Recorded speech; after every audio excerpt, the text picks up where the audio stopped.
The Gazdabrock started as a hyper-aggressive weed that spread over their homeworld of Glorb. They were not aware, not truly sentient, when the actions of the Ascendant Council crushed the galactic powers during the Great Culling. As time moved forward, the weed went through a period of accelerated evolution, eventually turning into a society of carnivorous and insatiable plantoids. This prolific powerhouse of a plant choked its way to dominance on Glorb. They did this by beating out several other species, while very tasty, are regrettably now extinct. You see, the Gazdabrock has very little in the way of impulse control, but that is not to say they are all brutes and thugs. In the final days of the golden age of their society, a horrible discovery was made by the Eggheads.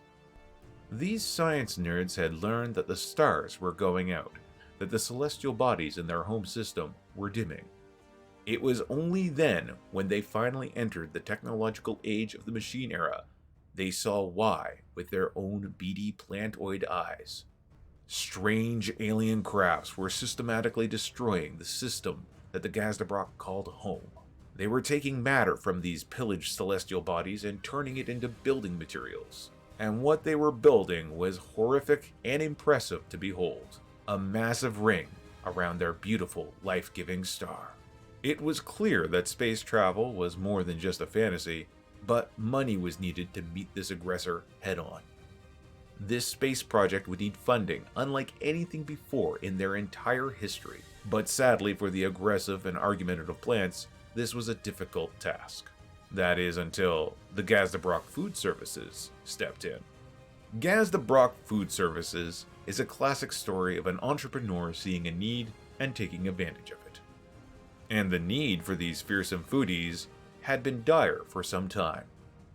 The planet Glorb had been devastated by generations of uncontrolled devouring by the dominant species, and where scarcity of resource occurred, so too did opportunity.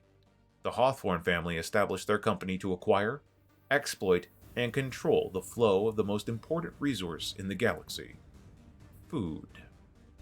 With the charismatic tendrils of the Hawthorne family spending vast fortunes on propaganda, a message was sent to the people of Glorb. It was us or them.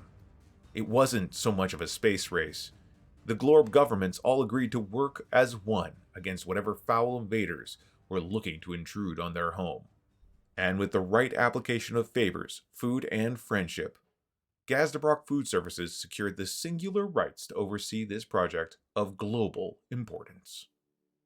It took many years, and during that time, the Food Services was the de facto ruler of the entire planet, a title the Hawthorne family was unwilling to part with, and through threats and bribes, their dominion became officially mandated not long before the space program neared completion. Eventually, food service scientists figured out what the aliens were doing.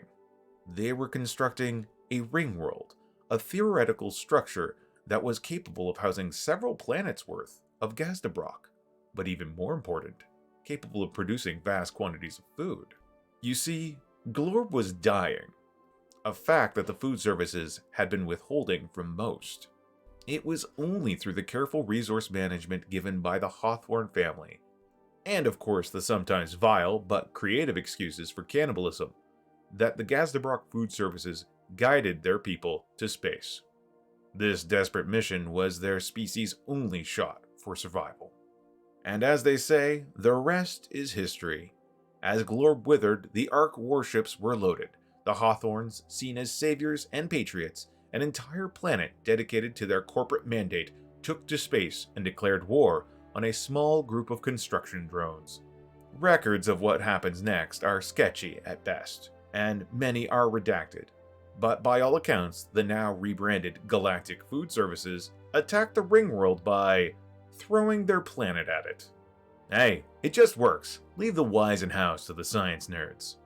Now Galactic Food Services is ready. They don't know if these drones were the leftovers of another empire now long dead. They don't know if they're all alone in the galaxy. But they hear the subspace echoes. They see the blinking lights of distant worlds. And on the space currents, they can smell the possibility of friends and food.